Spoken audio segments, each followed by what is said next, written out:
안녕하세요, 패트릭입니다. 오늘 준비한 강의는 학교 직장 다니면서 토플 공부하는 분들을 위한 팁입니다.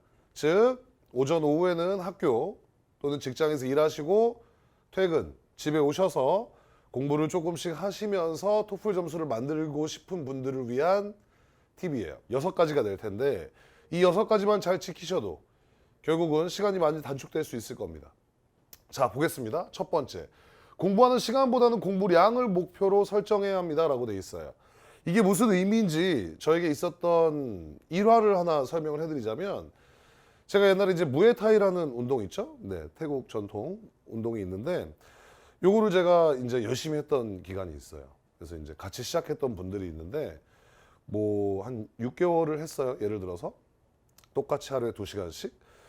근데 이제 저 빼고 나머지 분들은 살이 굉장히 많이 빠졌고요. 저만 똑같이 2시간을 했는데도 살이 안 빠졌더라고요. 여기서 되게 억울하죠. 저주받은 몸 같기도 하고 이게 뭘까? 너무너무 궁금해서 코치님에게 제가 물어본 적이 있습니다. 왜 나만 살이 안 빠지냐라고 했더니 코치님이 저에게 아주 충격적인 진실을 알려주셨는데, 저는, 즉 패트릭은 2시간은 운동을 했지만 다른 사람에 비해서 운동량이 훨씬 적었다. 저처럼, 즉 패트릭처럼 덩치가 큰 사람들, 직설적으로 얘기하면 뚱뚱한 사람들은 땀이 많이 나서 가끔은 착각한다 이거 자기 운동 많이 한 걸로. 하지만 운동량 자체가 적었다라고 얘기를 해주더라고요. 자, 다시 저희는 토플 얘기로 돌아와서 똑같은 일이 일어날 때가 많습니다. 특히 학교 갔다 와서 직장 갔다 와서 공부하시는 분들은 2시간 책상에 앉아 있었다, 2시간 동안 커피숍에서 책을 봤다라는 것 자체를 가지고 공부를 많이 했다고 생각하시는 분들이 있는데, 실제로는 공부량이 적을 때가 굉장히 많습니다. 그래서 2시간을 공부해야지, 3시간을 공부해야지 이렇게 목표를 삼는 것보다는 뭐 단어를 30개 암기해야지, 리딩 한 지문도 완벽하게 해석해야지. 이해되셨습니까? 이런 식으로 목표를 잡으셔야 됩니다. 그래야지 훨씬 더 공부량을 늘릴 수가 있어요. 즉 예를 들어서 운동을 할 때도요, 1시간 동안 뭐 헬스장에 있어야지 보다는 뭐 트레드밀을, 러닝머신을 뭐 몇 킬로에 맞춰놓고 몇 분을 뛰어야지, 이렇게 하는 게 훨씬 더 운동 효과가 있을 거라고 생각합니다.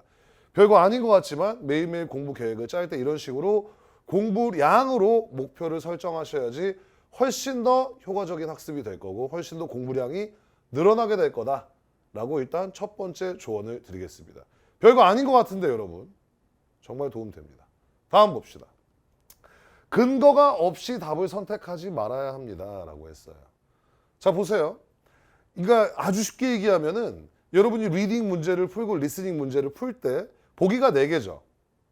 그럼 여러분이 어떻게 풀 때가 있냐면 A랑 B 같은데 이건 B이지 않을까 하고 B를 선택할 때가 있어요. 확실한 근거는 없죠. 그냥 느낌, 왠지 B이지 않을까? 또는 A, B, C, D 중에 답을 다 모르겠는데 나는 C일 때가 많았으니까 C를 해봐야지. 자, 여러분 시험장에서는 그렇게 하는 게 맞지만 혼자 공부하실 때는 그렇게 하면 안 됩니다. 틀릴 거는 틀려버려야죠.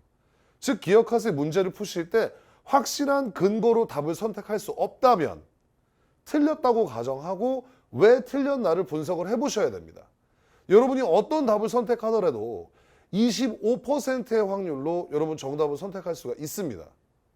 그게 무슨 뜻입니까? 25%의 확률로 여러분이 모르는데도 넘어가 버릴 수가 있다는 거죠.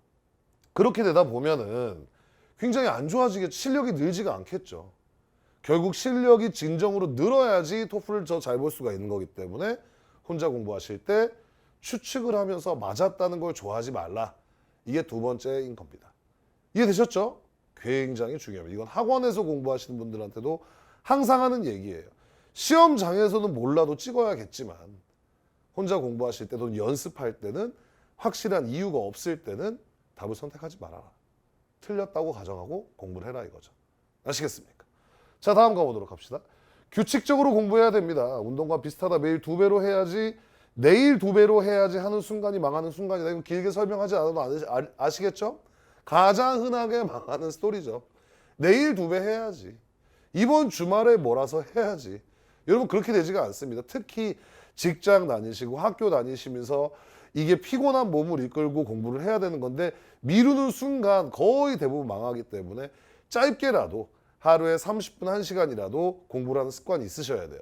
근데 아까 첫 번째 조언처럼 1시간 해야지 30분 해야지 이런 거 말고 오늘은 단어를 몇 개를 완벽하게 외워야지라든지 오늘은 어떤 지문을 완벽하게 해석을 해봐야지라든지 이런 식으로 목표를 설정을 하셔서 공부를 규칙적으로 하셔야 됩니다.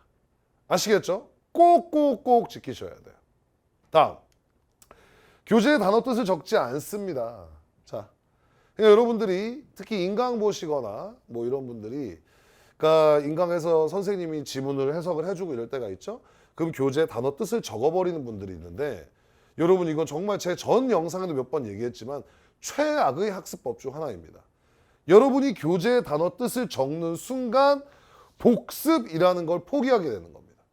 그러니까 여러분 수학 문제집에 답이 있는 걸 계속 보고 있는 건 의미가 없죠. 오, 이게 답이군. 답지만 보고 있으면 의미 있어요? 없죠. 그래서 여러분들은 죄송합니다.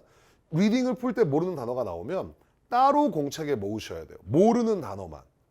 그리고 그 지문은 깨끗하게 비워두셔야 됩니다.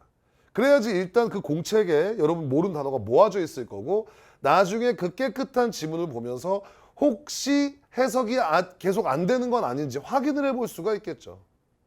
그래서 저는 혼자 공부하는 분들은 조금 더 구체적으로 설명을 해드리자면 이런 것도 괜찮아요.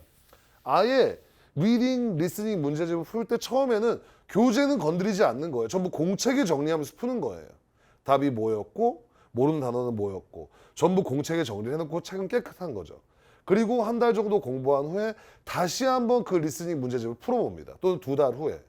만약에 풀었던 게 또 틀린다면 확실히 문제가 있었던 거죠.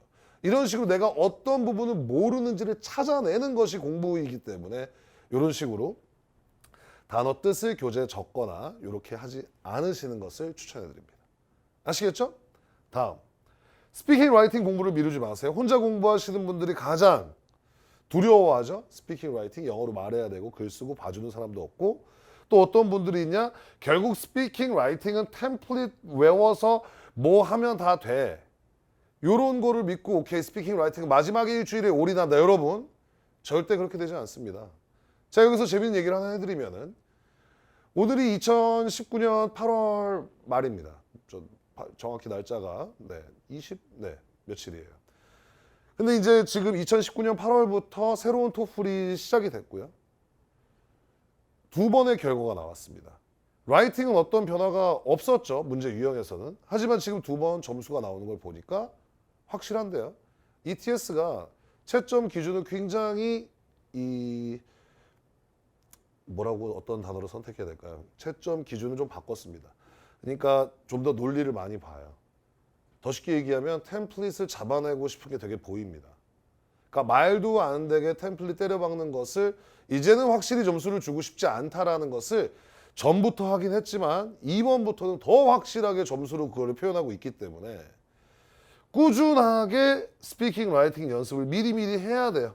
특히 영자, 발음 이런 연습을 해서 무조건 일주일 전에 외워서 때려박으면 점수 나온다? 이렇게가 안 통할 확률이 높기 때문에 공부 계획에 스피킹 라이팅 공부 계획도 넣어서 공부를 해야 된다. 아시겠습니까? 마지막에 외워서 통할 확률이 높지 않습니다. 자 마지막으로 모의토플을 꼭 한 달에 한 번은 봐라. 여러분 TPO라는 모의토플 있죠? 네이버에서 TPO 모의토플이라고 치면은 집에서도 그렇게 많은 돈을 들이지 않고 볼 수가 있는데 그 모의토플을 한 달에 한 번은 보셔야 됩니다. 당연히 점수가 안 오를 수도 있고요. 떨어질 수도 있고 또는 기분 좋게 오를 수도 있지만 이래야 사람이 긴장이 됩니다. 그리고 보아서 점수가 보고 끝내는 것이 아니고 분석도 해야겠죠. 내가 어떤 단어를 몰라서 틀렸는지 어떤 부분이 안 들렸었는지 어떤 문장을 해석을 못했었는지 그래서 모의토플 한번 보면 자연스럽게 거기에 많은 학습이 또 뒤따라오게 되겠죠. 그리고 당연히 긴장도 되고 동기부여도 되겠죠. 자, 6개의 팁 어떻게 보면 굉장히 너무 당연한 거를 심각하게 찍는 거 아니냐라고 얘기하실 수도 있겠지만 너무 당연한 것을 못하시는 분들이 더 많습니다, 여러분. 네. 자, 오늘 강의는 여기까지 하도록 하겠습니다. 질문 있으신 분들은 댓글에 남겨주시고요. 네, 감사합니다.